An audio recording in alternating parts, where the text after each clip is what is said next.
I think we are fortunate and privileged to welcome, for me, a good friend and a good colleague, Mouin Rabbani, who will be talking about the regional implications of the ongoing war on Gaza.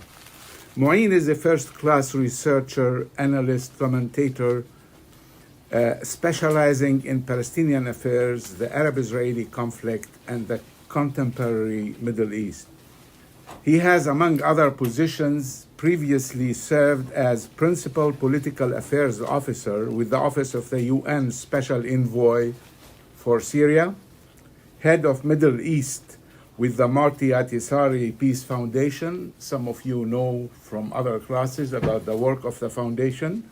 Senior Middle East Analyst and Special Advisor on Israel-Palestine with the International Crisis Group, where he published very important pieces, and researcher with Al-Haq West Bank affiliate of the International Commission of Justice. Jurist, sorry. Rabbani is co-editor of Jadaliyya. We have one of the editors here also with us. In Jadaliyya, he also hosts the Connections podcast and edits its Quick Thoughts feature. He's managing editor and associate editor of the Journal of Peace Building and Development, and a contributing editor for editor of Middle East Report. He is non-resident fellow at the Center for Conflict and Humanitarian Studies, Democracy for the Arab World Now, and for another center, the Middle East Council on Global Affairs. He's a graduate of Tufts, and we are very proud of that.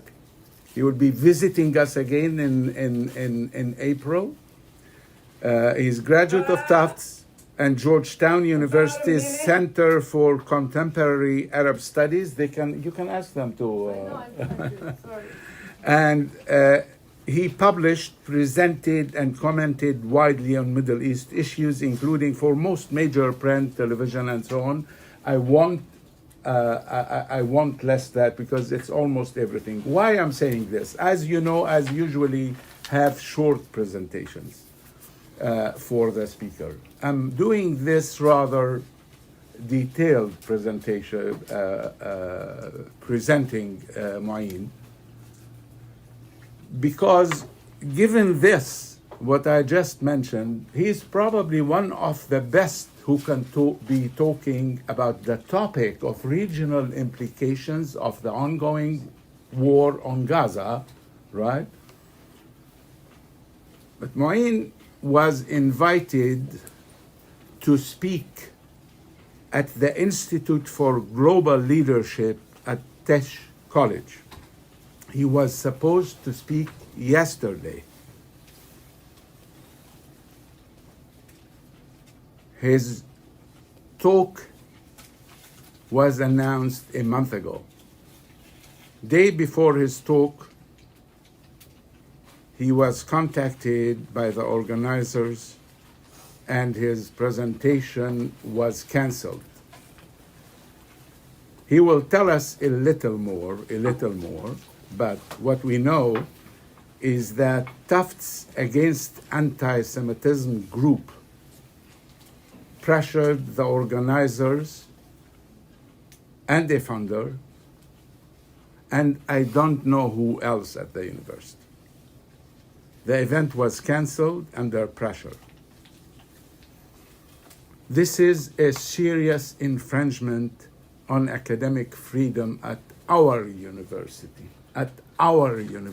Everyone, almost everyone here. This should not be acceptable. We should not accept a thought police operating at our university. And I think the decision to cancel Mouin's presentation was not thought out well, and we should not accept this. I am proud to have Mouin with us here, and I can promise every single one of you here that I personally and other people who deal and study and work on the Middle East would push back against this decision in order to understand its roots, how it happened, and how we can stop such decisions in the future. And in my name and the name of many people, Mouin, I really apologize for that. But we are very happy and proud to have you here. The floor is yours. Thank you. Thank you very much, Nadim, for your kind words of introduction and particularly for your words of support and solidarity. It's a real pleasure to be speaking again at the Faddis Center for Eastern Mediterranean Studies at the Fletcher School. I'm particularly grateful to its director, my friend Professor Nadim Rouhana, and his colleague Amaya Areji for bringing us together today. My talk today is about the regional dimensions of the Gaza crisis. But before turning to the subject, I'd like to say a few words about something more local. As Nadim mentioned, I was yesterday supposed to speak with students at the Tisch College of Civic Life at its Institute for Global Leadership on the causes and consequences of the cataclysm that is the Gaza Strip. As an alumnus of Tufts University... Somebody in the back wants you to speak louder? Yes? Louder, okay. Yeah. As an alumnus of Tufts University, who in 1986 participated in the inaugural course that would develop into the Institute for Global Leadership, I was particularly looking forward to this event. On Tuesday morning, I was informed that my speaking engagement, which had been publicly advertised for at least a month, would be canceled due to a last-minute pressure campaign waged by a group that goes by the name of Tufts Against Anti-Semitism. This group is apparently led by faculty members at the Tufts School of Medicine. You heard that correctly. An event organized for students at the College of Civic Life was canceled in response to a campaign led by medical school faculty who, I'm reliably informed, mobilized a prominent donor to help ensure the university's compliance with their agenda. I was unable to find a public profile for the group in question. It appears to be related to the Faculty Against Anti-Semitism movement, which identifies the fourth of its seven core principles as follows, and I quote, "Open inquiry and free discussion and debate regarding Israel, the Israeli-Palestinian conflict, and the Middle East is crucial and should be encouraged. Divergent points of view should not be censored," end quote. Mobilizing donors and browbeating university leaders to cancel an event organized for the benefit of students seems to be a rather curious approach to promoting open inquiry and free discussion and debate. Rather, it bespeaks a fear of academic freedom, a hostility to open inquiry, and a determination to prevent the circulation of ideas. A rejection, in other words, of the foundational principles upon which university life is based. And, I might add, a particularly dangerous methodology when adopted by faculty of a medical school. Do they similarly suppress inconvenient results produced by clinical trials conducted under their supervision? Inquiring minds would like to know. Having come to the realization that their views no longer resonate in the marketplace of ideas and are in fact broadly repudiated within the academy, Israel's apologists have responded with a campaign to shut debate down and stifle any perspective not their own. In my case, too, they have done so by resorting to preposterous accusations of anti-Semitism. In doing so, they have hijacked, trivialized, and rendered meaningless an issue of the utmost gravity in order to brandish it as a whip to mislead, bully, and intimidate their way to censorship. Rather than opposition to racism and discrimination, Their agenda is to enable it by silencing public discussion of Palestinian rights and preventing awareness of the systematic violation of these rights by Israel, perpetrated with the active complicity of the United States. According to leading scholars of genocide and the Holocaust, Israel's violation of Palestinian rights has now escalated to the level of genocide. In other words, Tufts Against Anti-Semitism is functioning as the commissariat for genocide. My colleague, Noura Arakat, refers to university leaders who readily capitulate to the intellectual terrorism of such pressure groups as those who drown in an inch of water. My alma mater, Tufts University, yesterday all too willingly drowned in a toxic puddle. In so doing, its leadership failed to uphold the core function of an institution of higher learning, enabled and legitimized the smearing of an alumnus, and most importantly, spurned its responsibilities towards its own students. Yet today, thanks to the Fletcher School, the Faddis Center, and particularly Professor Rouhana, the university is dry as a cork. I am here. I am, as the saying goes, speaking, and I will not be silenced. Thank you very much.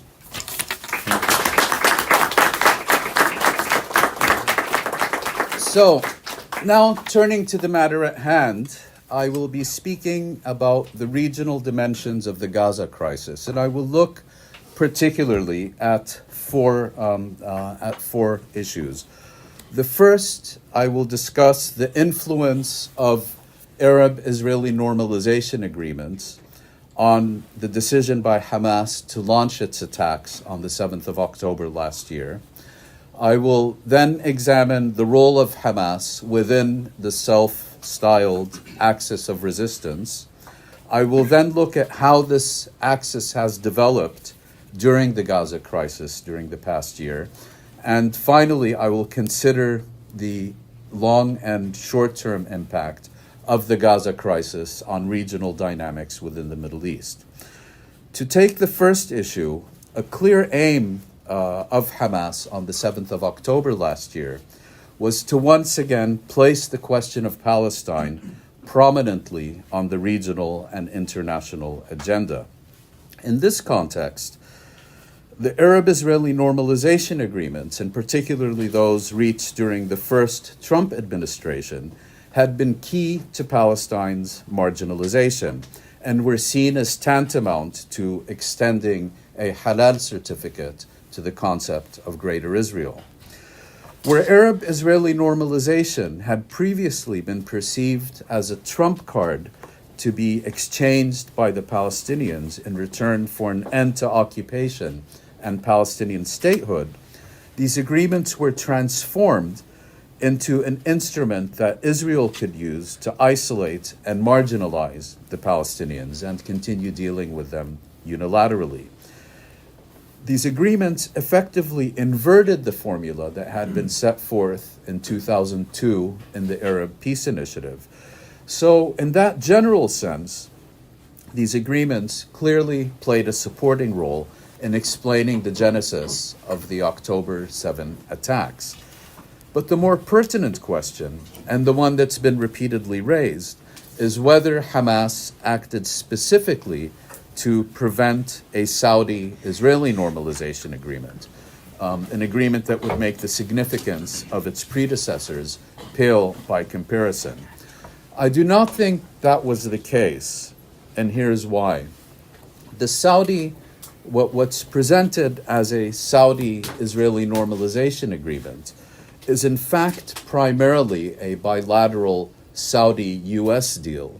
And if one looks at what's been reported about it, there is very little that Saudi Arabia was offering to Israel or that Israel was offering to Saudi Arabia when compared to what the US would commit to Saudi Arabia under the terms of such a deal. Specifically, it involved a formal US security guarantee to Riyadh, and secondly, the delivery by the United States of a nuclear program to Saudi Arabia. Now, the problem here is that both these issues need to be approved by the US Congress. And my argument is that under the prevailing circumstances, neither of these formal US commitments could get through Congress, and therefore the agreement was in many respects stillborn.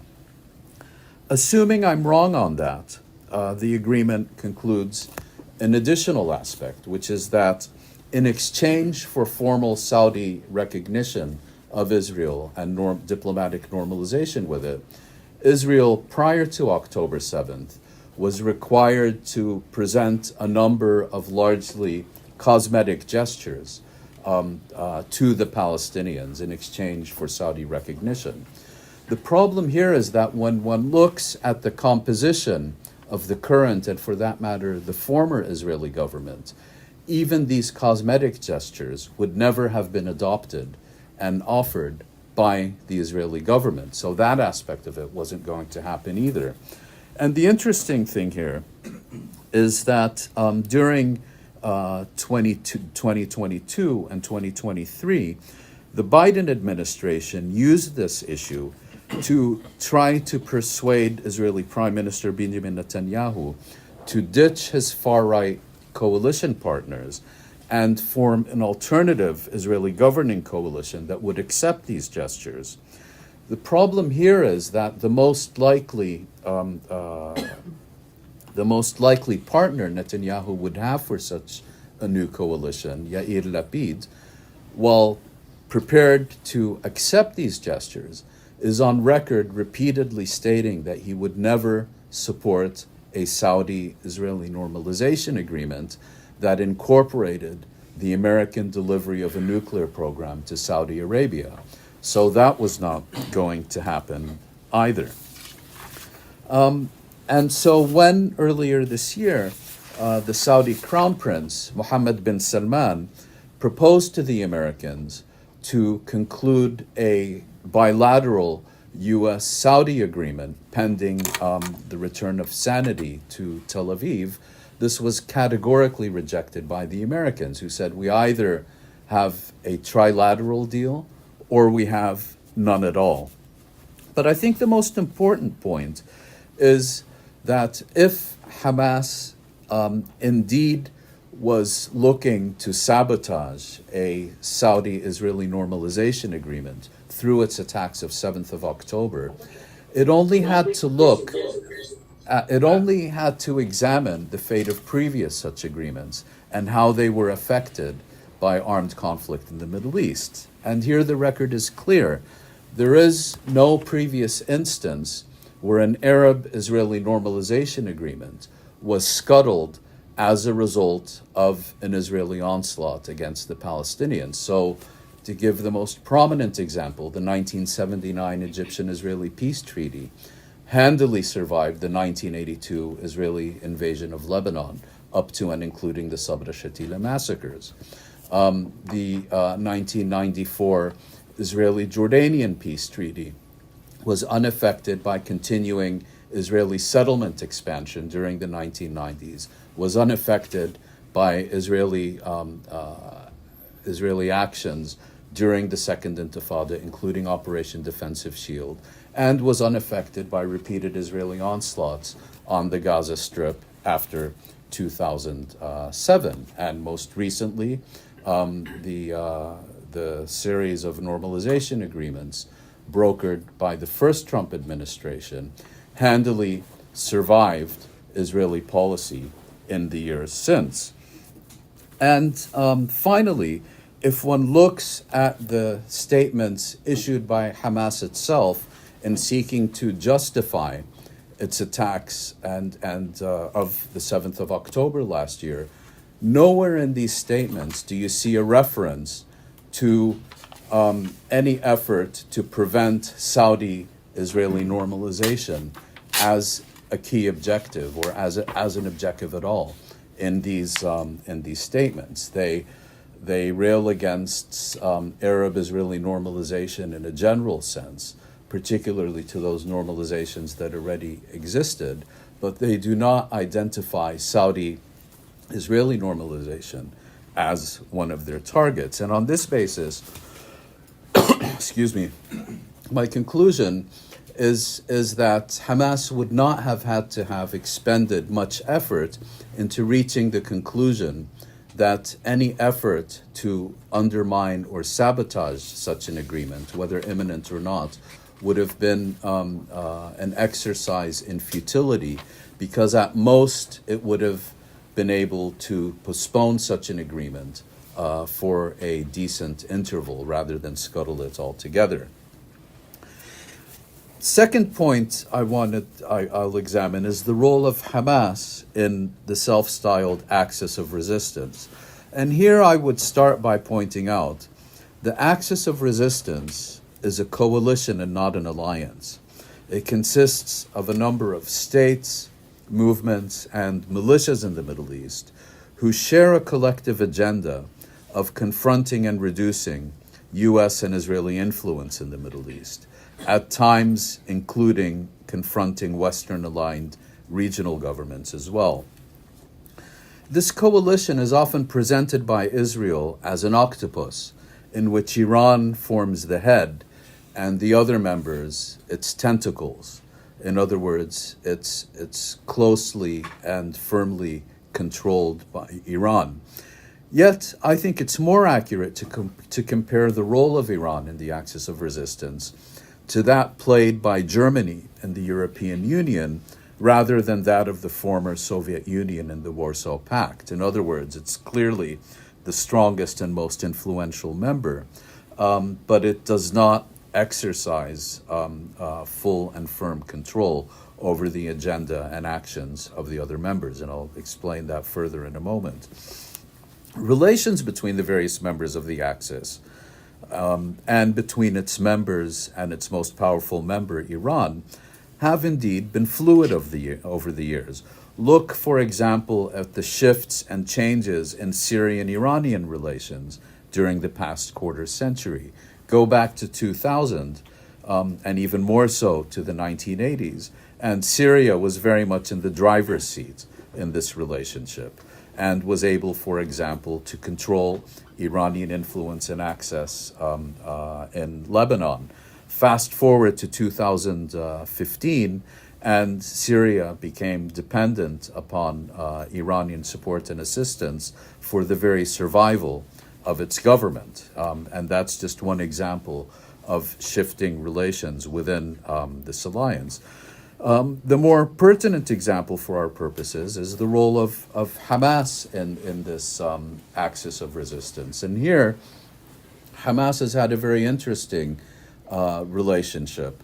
As you may know, from 2000 until the eruption of the Syrian conflict in 2011, Hamas maintained its exile headquarters in Damascus, in Syria, and it then broke with Damascus, left Damascus, and it moved not to Beirut, not to Tehran, but rather to the Qatari capital, Doha, a state that has no relationship of significance with the axis of resistance. And Hamas's rupture with Syria, in turn, also produced a rupture in relations between Hamas and Iran that would last for more than half a decade, and was only repaired after the late Hamas leader, Yahya Sinwar, assumed a prominent position in the movement and sought to recalibrate Hamas foreign policy as one that needs to reflect the needs and interests of the movement rather than its ideological preferences. In other words, Hamas needed to repair relations wherever it could, irrespective of the nature of the state's concerned. So we saw a dramatic improvement in Hamas relations, not only with Iran, but also with Egypt, and ultimately with Syria as well. So how does this affect the issue at hand? Well, if we look at the 7th of October, pretty much everyone has concluded that Hamas acted alone. And this is an assessment shared also by U.S. and Israeli intelligence. So the question becomes, why did Hamas operate alone? Operational security may well have been part of their consideration, but I think the more likely explanation is that the Hamas leadership understood that it would have been resisted and warned off from pursuing these attacks had it formally approached its partners in the axis of resistance and sought their support. In other words, why ask for something that you know in advance you're not going to obtain? It has also often been suggested that Hamas acted on the assumption that, despite acting alone, a key part of its planning was that it anticipated that the other members of the Axis would feel compelled to follow suit and launch wars of their own against Israel after October 7th. I don't find this credible because Hamas must have understood that just as the movement prioritized its own agenda and interests without coordinating with others, that its coalition partners would respond in exactly the same way, that they would act according to their own priorities and their own interests as well. And this is indeed what happened after October 7th. And if we look at developments within the axis of resistance during the past year, it bears this out. We see that on the 8th of October, Hezbollah in Lebanon opened what it called a support front, Jabhat al-Isnad. It did not launch an all-out war against Israel, but as the name support front implies, it launched an effort in support of Hamas and the Palestinians, rather than independently of it. And the purpose of doing so was not a full-scale war, but rather to establish or to produce a multi-front attritional war designed to divert Israeli resources and raise the costs to Israel of continuing its campaign against the Gaza Strip. It was a process of controlled escalation by both Hezbollah and Israel, at least until this summer. I heard you a few days ago on Brian there. Yeah, it was really great. Wow, I make that stuff up. Sorry. Yeah. It was so great. It's Rami Khoury. Okay. One additional reason that Hezbollah did not launch an all-out war against Israel on October 8th, when it opened its support front, was that after the 2006 war, the Hezbollah leadership determined that it could not afford to once again be seen as the party that initiated a war against Israel. And it assumed that so long as Hezbollah engaged in only an attritional warfare with a clear ceiling of escalation, Hezbollah's leadership assumed that Israel would respond in kind. And as we saw, this proved to be a near fatal miscalculation by the movement this past summer. Now, when we look at the regional dimensions of the Gaza crisis during the past year, the most attention has been paid, I think, to Lebanon and Hezbollah. I would argue that the most significant developments have actually been a bit further south in Yemen, and the support front that was established by Ansar Allah, commonly known as the Houthis. And that is because if Hezbollah transformed the Gaza crisis into a regional crisis, Ansar Allah transformed it into a global crisis. Yemen sits astride the Bab el-Mandab, a key maritime choke point that controls access to the Suez Canal, through which some 10 to 15% of daily global trade flows, including millions of barrels of oil and many inputs to Europe for just-in-time supply chains originating from Asia. And by effectively shutting down the Suez Canal, Ansar Allah managed, I think, to have a real impact on not only the region, but also the global economy. And that's why if we look at the Western reaction, the US and the UK, they did send a naval task force initially to the Eastern Mediterranean to warn off Hezbollah, but didn't engage in any direct action. Whereas in the Red Sea and the Arabian Sea, the US and UK launched Operation Prosperity Guardian and have been bombing Yemen now for many months in order to compel the Houthis to cease blocking the Bab el Mandab, because it affects their interests much more directly than anything happening in Gaza or on the Israeli-Lebanese frontier. Turning to Iran, and this is, I think, also an interesting development, we see that Iran views itself as kind of the strategic reserve of the axis of resistance. It only got directly involved when it was itself attacked. In April, when Israel bombed the Iranian embassy complex in the Syrian capital Damascus, and then again in October in response to Israel's assassination of the Hamas leader, Ismail Haniyeh, in the Iranian capital, Tehran. And with that assassination, I would argue, the location was as significant as the act itself. And what we saw over the summer is an Israeli counteroffensive. My argument is that if we look at the Israeli response to October 7th, initially it was devoid of a strategy.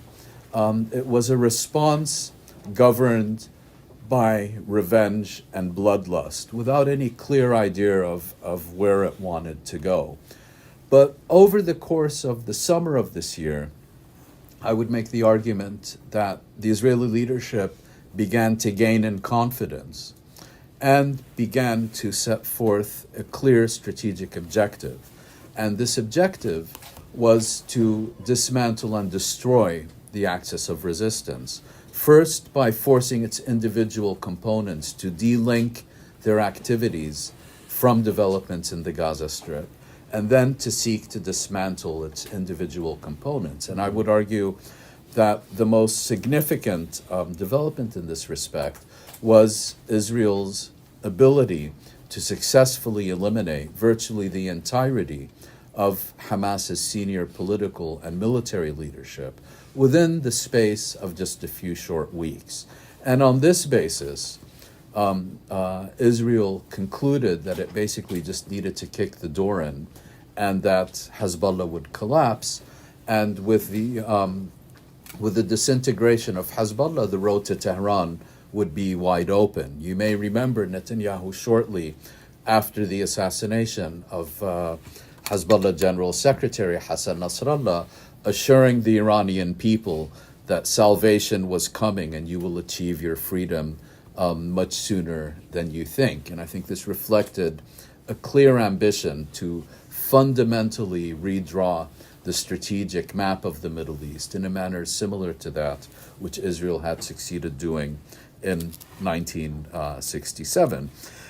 Finally, on this point, I think the early successes of Israel's campaign over the summer brought the U.S. on board. I think the Biden administration was increasingly convinced that Israel was finally succeeding, and that with U.S. support, the strategic map of the Middle East could indeed be fundamentally redrawn.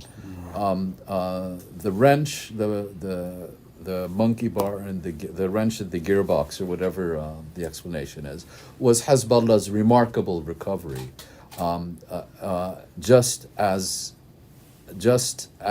dramatic as, I would argue, its elimination of its entire leadership over the summer.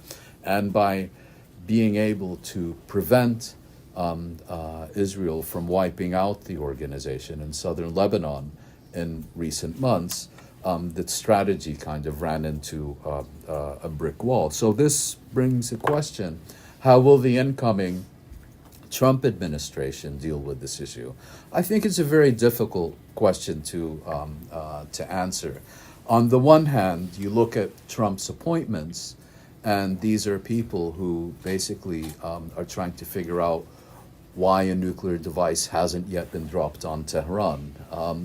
But at the same time, you look at Trump's agenda, and regardless of his instincts and inclinations about the Middle East, he's also someone who seems to understand that any direct military engagement between the U.S. and Iran would make the Iraq War look like child's play. And he does have a significant isolationist and anti-war constituency. So I think, as with any other question about the second Trump administration, the best we can come up with is we'll have to wait and see, because with a leader who is so erratic and unpredictable, it's impossible to give a clear answer. So finally and briefly, to speak about the impact of the Gaza crisis on regional dynamics. In the short term, we've seen that normalization, excuse me. In the short term, thank you, we've seen that Arab-Israeli normalization has been entirely unaffected. Compare this to 1967, when several Arab states severed relations with Washington, or even to 1973, when Washington's closest regional allies, states such as Saudi Arabia and Kuwait, initiated an oil boycott against the United States. What is the explanation for this? There are several explanations. The Arab state system is much weaker today than it was in decades past. There is no rival superpower in the sense that we had, for example, during the Cold War. I was going to say another important difference is that the PLO is an official member of the Arab state system, but Hamas is not. And this was an explanation I was giving until about a month ago, because what we see now is that a full-scale member of the state system, Lebanon, is being actually invaded by Israel, and the Arab state system is responding just as inertly. So I'm crossing that part of the explanation off my list.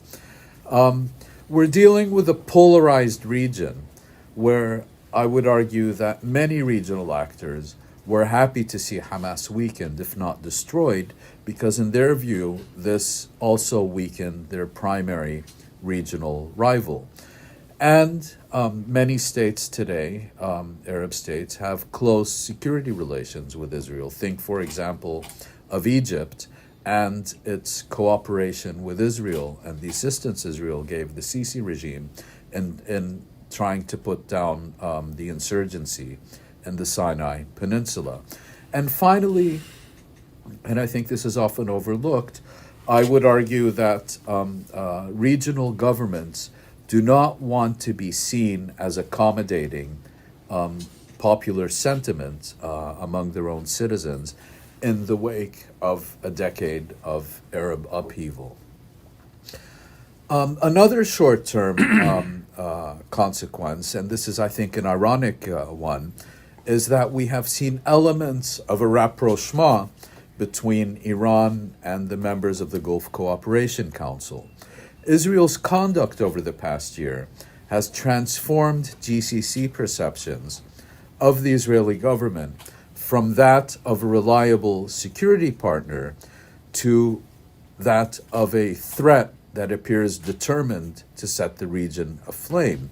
And in this context, memories of how the United States, during the first Trump administration, effectively stood by as the Houthis in Yemen launched missiles and drones at Saudi Arabia and the United Arab Emirates, and how the U.S. Basically looked the other way after Iran launched attacks on key Aramco facilities in Saudi Arabia, are still very fresh in regional memories. And it's quite remarkable how in the recently concluded Arab League Organization of Islamic Cooperation Summit, all GCC members signed on to a firm condemnation of Israeli attacks on Iran.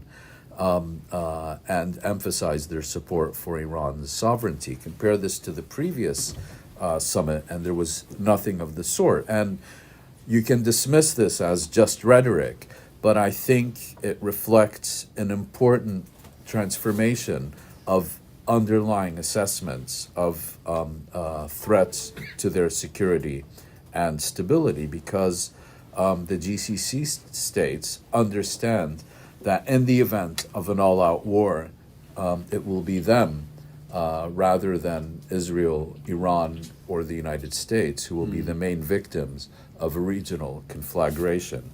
And just briefly and finally, the long term, Israel sees an opportunity to redraw the strategic map of the Middle East as in 1967, as I mentioned.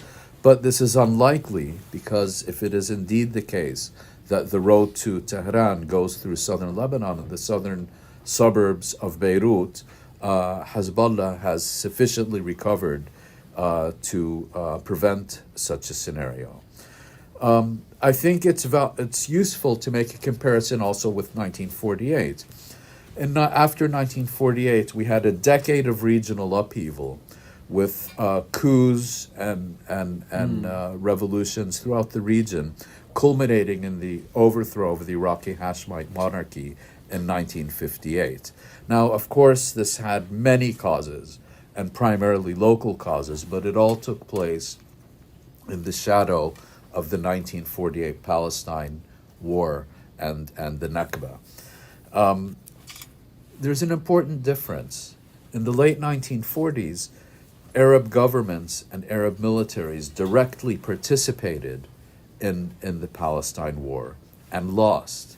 And to a certain extent, they were being held accountable for their defeat. Now, they're not directly involved. And the question we need to ask ourselves is, will there be less of a effort to hold them accountable because they did not fight and lose, or will there be more of an effort to hold them accountable because they didn't even try to intervene and remained inert bystanders? So we will have to see to what extent there will be renewed challenges to the regional order in years to come. Thank you very much.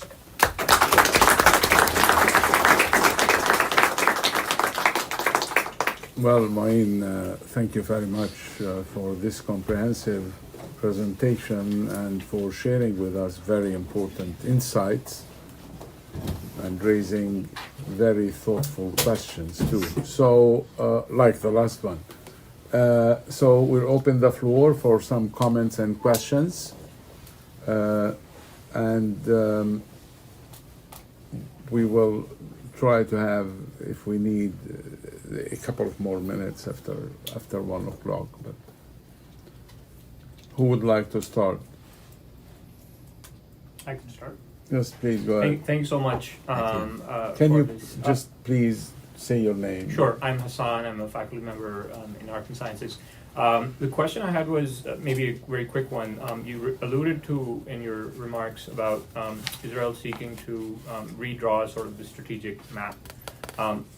Sort of, if it is successful in accomplishing that, what fundamentally is changing in that strategic redrawing? Well, yes, thanks. I should have clarified that more, perhaps.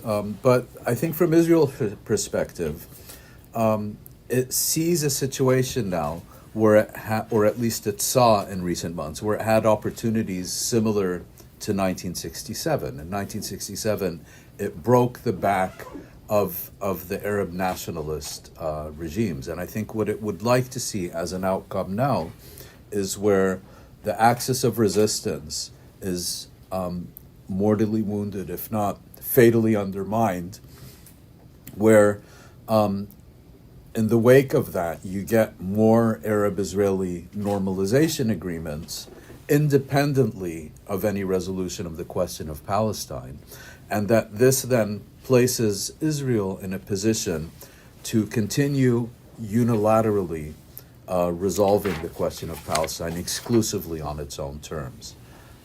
Because in a fundamental sense, this is about Palestine, more than it is about Iran, more than it is about Saudi Arabia. And so Israel sees the defeat of the rival coalition, that enabling the neutralization of its regional environment, in turn enabling it to conduct relations with the Palestinians, relations between quotes, unilaterally, exclusively on its own terms. Ibrahim, sorry about that. We will. It's okay, I have it on camera. Thanks for showering my phone too. Oh, sorry about that. It's okay, it's iPhone. Did you capture that on photo?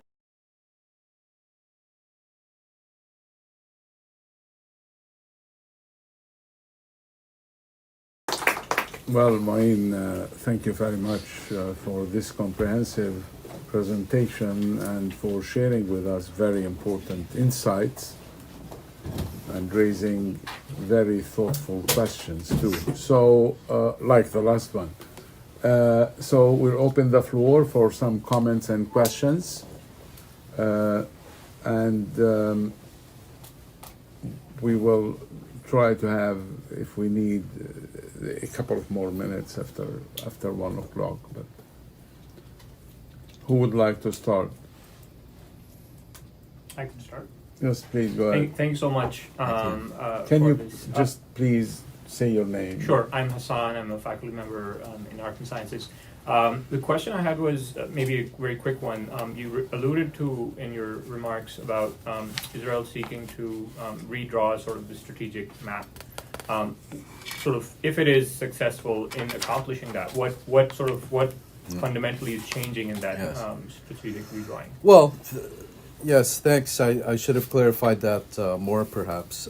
But I think from Israel's perspective, it sees a situation now where it or at least it saw in recent months, where it had opportunities similar to 1967. In 1967, it broke the back of the Arab nationalist regimes. And I think what it would like to see as an outcome now is where the axis of resistance is mortally wounded, if not fatally undermined, where in the wake of that, you get more Arab-Israeli normalization agreements independently of any resolution of the question of Palestine, and that this then places Israel in a position to continue unilaterally resolving the question of Palestine exclusively on its own terms. Because in a fundamental sense, this is about Palestine more than it is about Iran, more than it is about Saudi Arabia. And so Israel sees the defeat of the rival coalition, that enabling the neutralization of its regional environment, in turn enabling it to conduct relations with the Palestinians, relations between quotes, unilaterally, exclusively on its own terms. Ibrahim, sorry about that. We will. It's okay, I have it on camera. Thanks for showering my phone too. Oh, sorry about that. It's okay, it's iPhone. Did you capture that on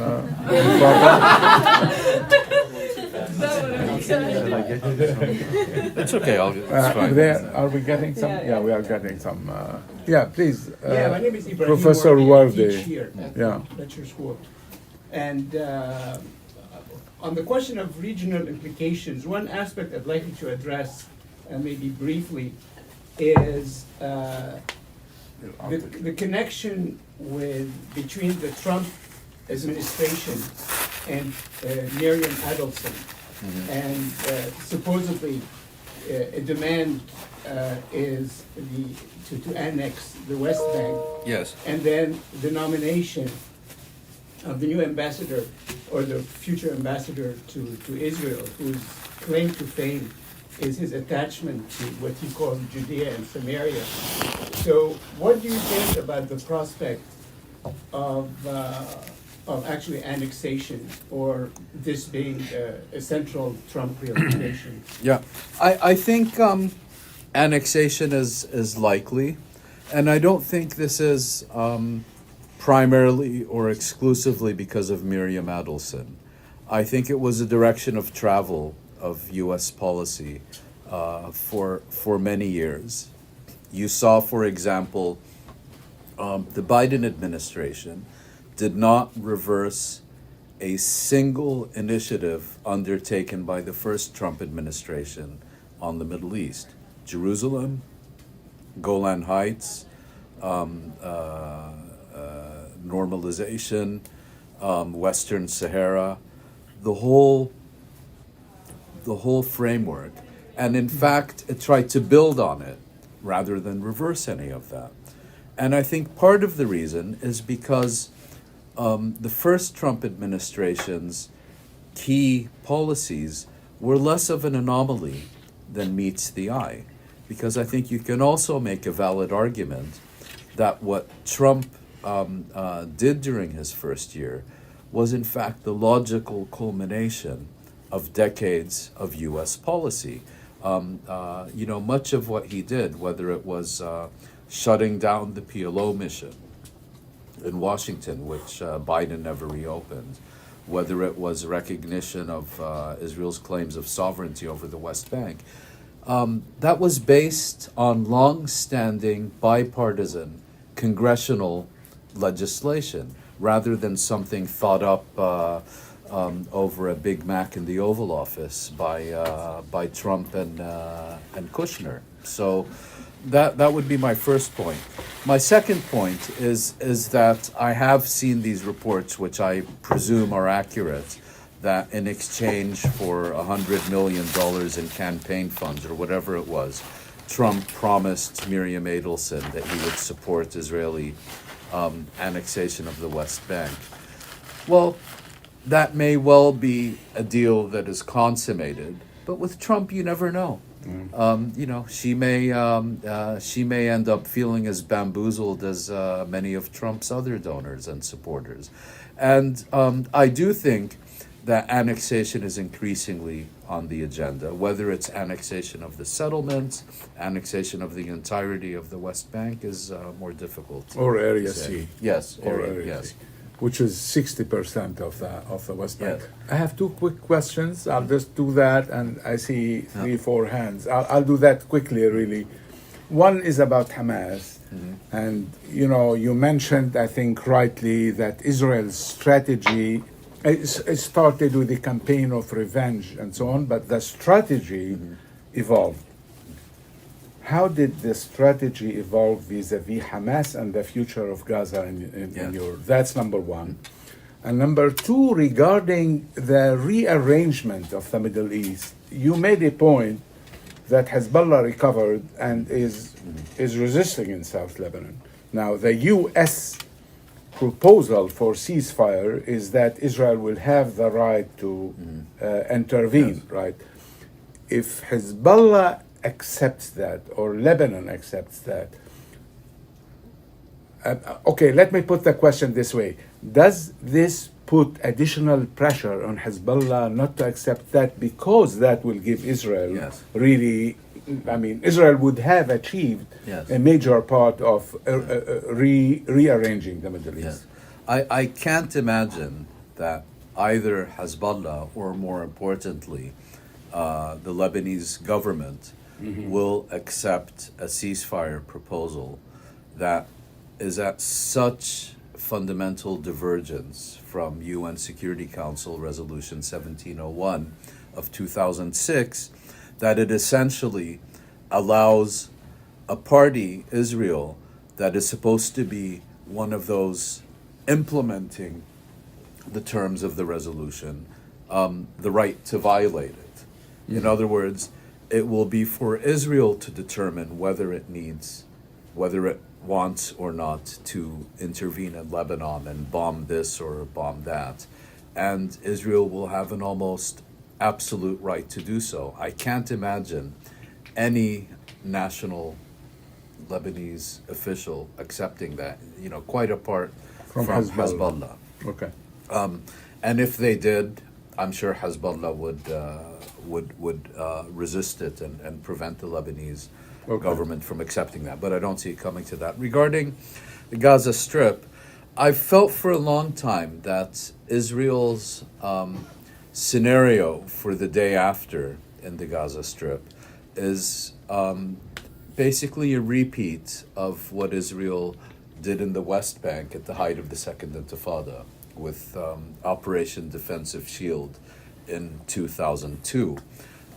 For those of you who aren't familiar with it, you had the Second Intifada, armed militias, increasingly powerful in the West Bank, launching attacks not only against soldiers and settlers in the West Bank, but a series of attacks within Israeli cities as well.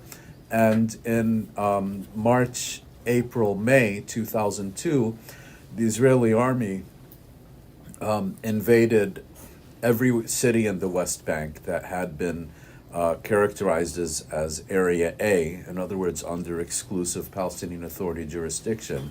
It broke the back of the Palestinian Authority.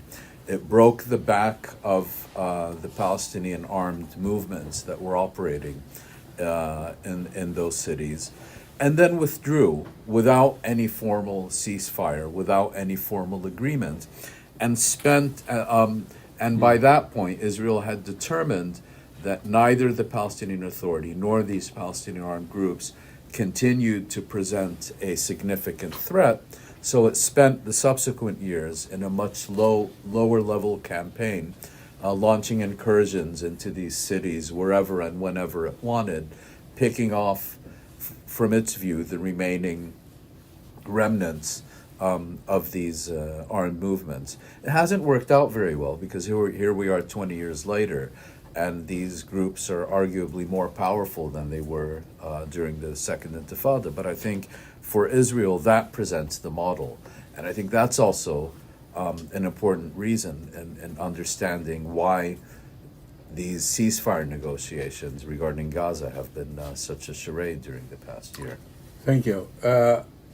Christine, and we have Khaled, Professor Bustani, Professor Fahmy, and we'll see. Let's take a couple of questions. Yes. Thank you so much. You mentioned that in the summer, Israel or Netanyahu essentially saw his regional objectives or started launching with respect to attacking of the axis of resistance. And I'm wondering, at what point was the U.S. or is the U.S. on board with respect to that? Was it after they saw that Israel was able to be successful with respect to the attack on Nasrallah in Lebanon, or was it sort of in cahoots, or how do you see that? Yeah. Let's take one more question. I had two, but I'll ask one. Something you just mentioned now. I meant one more person. It could be two.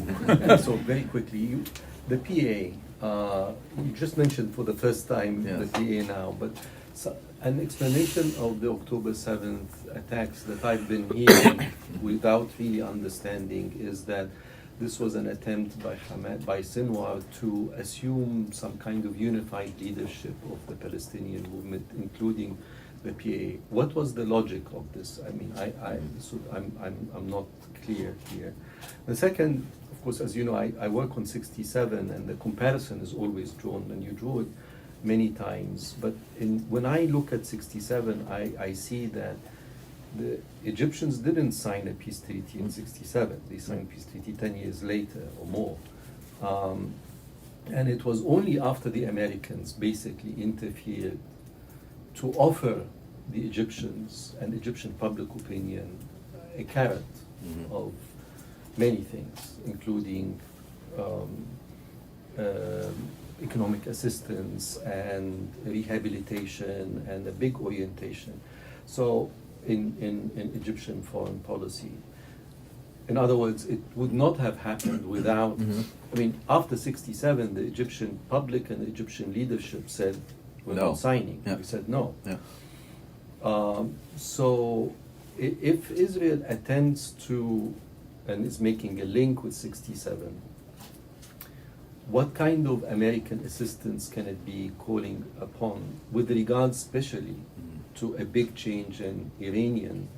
I mean, I would think Iran is the equivalent Of Egypt. of Nasser, but it wasn't Nasser, it was Sadat. Yeah. It was a big change in Egyptian internal And after a composition. war. And after a war, so it was very complex, and Kissinger's essential role. So I'm constantly making these connections and comparisons. So, what kind of role would be necessary for America to play in order for Israel to make an equivalent or a similar transformation in strategic? Well, I think when I was making the comparisons with 67, I was holding it up more from the Israeli perspective as a model. You know, we managed to change the regional equation in 67 by defeating Nasser and the Ba'athists, and we can now change the equation in the Middle East again by defeating the Iranians. And where it's different, I think, is that in the meantime, we also had the disintegration of the Soviet Union.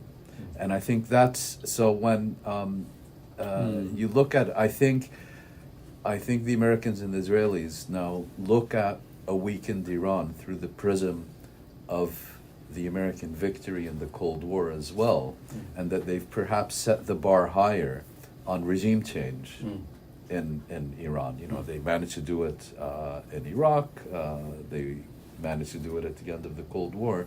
So I don't think they're thinking necessarily in these terms of a grand bargain like you had after 73 with Egypt. At least that's my sense of the situation.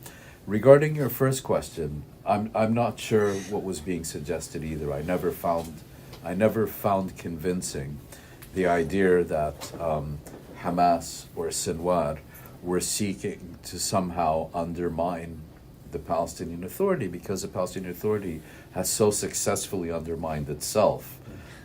It would be a real waste of effort and resources, I think, to have done this. As to Yes. Professor Bustani's question. Yes, regarding your question, I think, you know, you had in very short order the assassination of the senior Hezbollah military commander Fuad Shukr and Hamas leader Ismail Haniyeh and the 31st of July, 1st of August. Then you had the pager and walkie-talkie attacks. And then, you know, within another week or two, you had the assassination of Nasrallah, of the Radwan commanders, and it was at that point, I think, that Israel began to have the confidence that it really could achieve a 67 type outcome. And regarding the role, of the U.S., I'm only speculating because I don't really have any reliable information. Yeah. But I'm sure you've seen the reports in the aftermath of Nasrallah's assassination that Israel had been in a position to assassinate him for some time, but that every time that it wanted to do so, it had consulted with Washington and had been vetoed, and that the Americans had warned the Israelis not to do this. So what I would say the main role of Washington in this instance was that they got the green light, that they gave the Israelis the green light. And having seen all these successes, I think there were certainly key officials in Washington who were like, well, maybe this can succeed.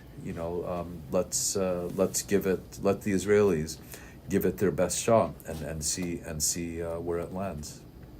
Thank you, Mouin. We'll take a couple of more questions. Yes.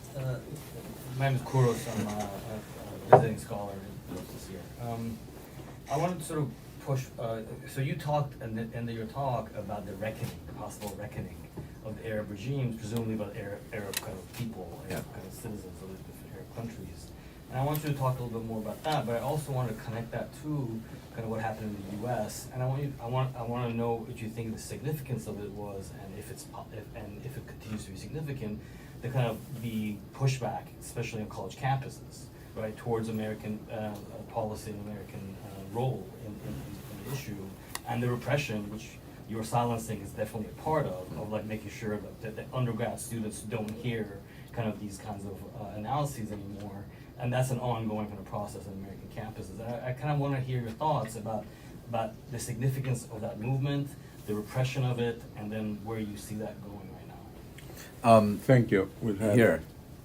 Sorry. Yeah. Well, no, I mean, I think nationally. I think Yeah. it was a phenomenon. No, I mean in the U.S., not in Yes. the Middle East. Well, I mean, I think it's connected. Yes. It's a question of like repressing people. Yes. You know, which is happening in the Arab world, which will explode at some point. Yes. But I think similar processes are happening Yeah. here in repressing popular pressure.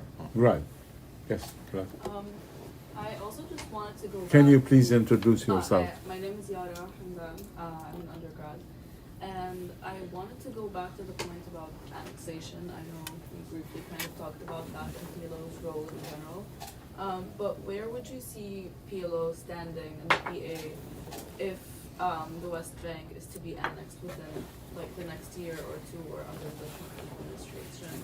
And that's number one part of the question. The other part that I'm curious about is where do you see the Arab League standing on the annexation of the West Bank, seeing as West Bank is considered to be more of like the recognized state of Palestine, and also that it's recognized in the Arab League. So yeah, just curious about kind of those dynamics. And Yes. concerns.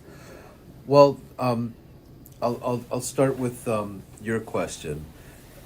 My sense is that, in the wake of the 2000 Camp David summit and the Second Intifada, Israel, with very brief interludes, reverted to unilateralism. Unilateralism means you don't need a Palestinian partner. If you don't need someone to sign on the dotted line, what use are they? But in the aftermath of Yasser Arafat's demise, there was a need for a new national leadership, particularly by the Americans and Europeans. Now, when Abbas goes, and given the current moment, I would not at all be surprised if Israel, rather than seeking to promote or cultivate a candidate to replace him, makes a push for the even greater marginalization of the Palestinian Authority. Now, I'm aware of all these arguments that the Palestinian Authority plays an important role for Israel as a security subcontractor, as a provider of civil services that otherwise Israel would have to pay for, and so on. But I think for Israel, what is more significant is the political dimensions, where it doesn't make sense to annex a territory if that territory is even symbolically administered by an internationally recognized authority. So I would expect to see Israel adopting policies that would seek to eliminate the Palestinian Authority, rather than, and it can, as it did before Oslo, it can employ Palestinian teachers and police officers and whatnot. There's always a South Lebanon model as well. There was another part of your question? No, The that's other part was the Arab League's also role. Next question. okay. Why don't we answer Yes. Kuro? Well, I think, you've asked, I think, a very complex question, because my impression is that contempt for the citizen has become almost ingrained. I mean, you saw it very clearly with the Harris campaign. They went out of their way to publicly demonstrate their contempt for the anti-genocide constituency by sending Bill Clinton out to Michigan. They really wanted to prove not only do we not care about you, but we want everyone to know and see that we hold you in contempt. By sending Bill Clinton and by Bill Clinton saying what he said there. Yes, right. Thank you for that. Yes, and I think it's the same in the Middle East. I made the point that one reason for the inertia of Arab governments during the past year is that they don't want to be seen as adopting policies in order to placate public opinion in the wake of Arab upheaval of the past decade. And I think that still holds. They don't want to be seen as responding to public pressure or taking policies in response to public pressure. And what I think is that over time, this is going to make the backlash more severe, because it's making people feel increasingly powerless. It's making them feel increasingly marginalized and increasingly not having any stake whatsoever in the survival of the system. I'm sorry, those are very general thoughts. I know we are over time, but related to that We have some- and related, It's 1:10. We're still out time. yeah, related to what happened today with the ICC. Yes. And related to, I mean, talking about regional implications, Saudi, Israeli, and other governments, and wouldn't that be a major factor in how Arab governments would think to deal with Israel now, particularly in terms of normalization, but otherwise? And the Arab public, the Arab public now has the support of the ICC. Yes, but the ICC didn't indict the state of Israel. It indicted two Israelis, one of whom is no longer in office, and the other who may not be around for very much longer. So, I think what happened today is important. Let me just go on the record that I'm on the record as saying this would have never happened. So I'm glad I've been proven wrong on that count. But no, I don't see the ICC indictments of these two Israeli leaders. I don't even see an ICJ ruling that Israel is indeed guilty of genocide as having a significant impact on Arab-Israeli normalization. I mean, let's be clear. We're talking about governments that have as little regard for the rule of law and human rights as this country, or countries in Europe. So I don't see it having much of an impact. Really? Yes. Wow. Okay. So my colleague tells me that we have little more margin for a question. If you have questions, anybody else I wants have a to? quick question. But, At the end, I'll wait. no, it's all right. Professor Haddad, and we also have a question from our coordinator here. So let's take these two questions. My question is very fast. Mouin, do you think the sparkling water explosion of your bottle is an accident? No, I think it was a Mossad conspiracy. So we should trace the supply chain. Well, I must tell you, I opened this. Students watched observed that very, very carefully to check your hypothesis, and you're wrong. Maybe you already talked about this because I walked out for a second, but I wanted to hear your thoughts on where do you see the role of Europe in all of this moving forward, especially because politically they don't seem most countries too inclined to do much, but it seems they do have a little bit more respect for some of the decisions made by the international courts, among other things.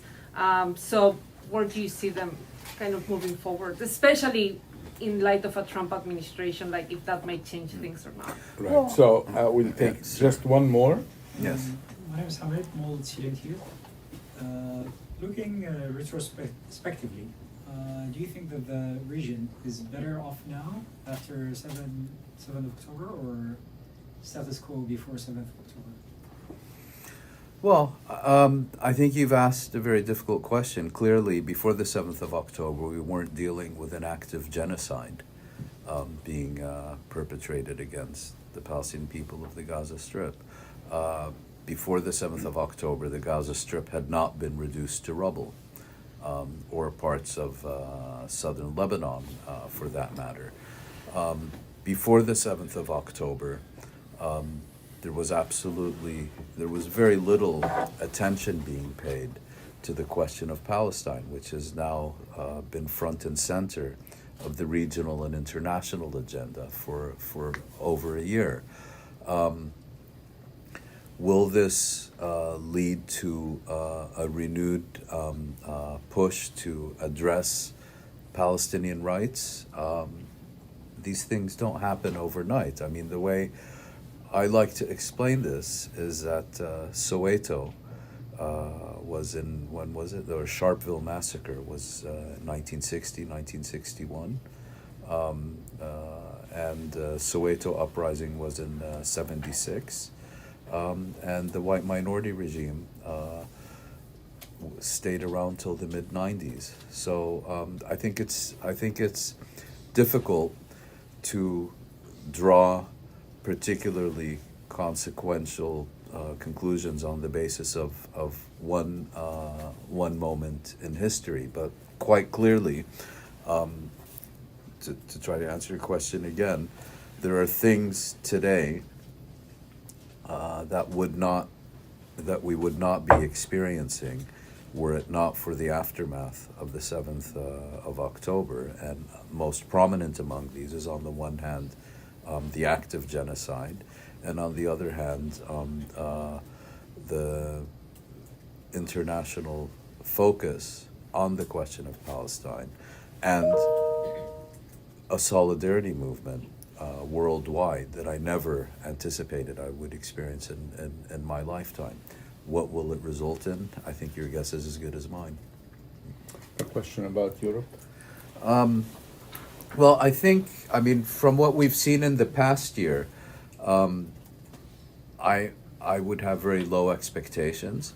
Where I think your question becomes interesting is after January, because I think it will be very difficult for the Europeans to once again try to coexist with the Trump administration. I think they largely managed to do so last time. I think this time the challenge is going to be much more severe.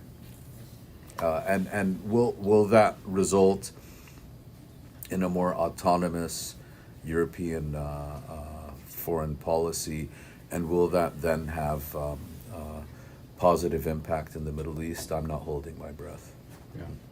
And on the question of explosion, we resolved that. So we want to thank Mouin Rabbani very much, and please join me.